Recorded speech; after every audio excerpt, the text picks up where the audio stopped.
जीतिया व्रत कथा। एक नगर की किसी वीरान जगह पर पीपल का पेड़ था। इसी पेड़ पर एक चील और पेड़ के नीचे एक सियारिन रहती थी। एक बार दोनों ने कुछ महिलाओं को जीतिया व्रत करते देख इस व्रत को रख लिया।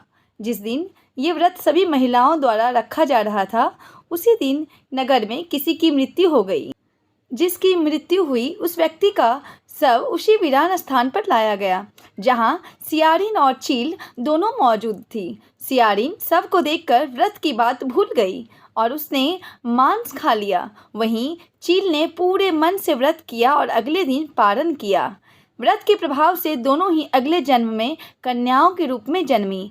एक का नाम अहिरावती था तो दूसरी का कपूरावती। पूर्ण निष्ठा से व्रत संपन्न करने वाली चील जो अगले जन्म में अहिरावती बनी, उसे राज्य की रानी बनने का सौभाग्य प्राप्त हुआ। तो वहीं व्रत को बीच में ही खंडित कर देने वाली सियारिन जो अगले जन्म में कपूरावती बनी, उसे राजा के छोटे भाई की पत्नी बनने का अवसर मिला। अहिरावती चील ने 7 बच्चों को जन्म दिया, लेकिन कपूरावती सियारिन के बच्चे जन्म लेते ही मर जाते थे। यह व्रत को मध्य में तोड़ देने का दुष्प्रभाव था जो अगले जन्म में कपूरावती भुगत रही थी, किंतु इस बात का भान नहीं था।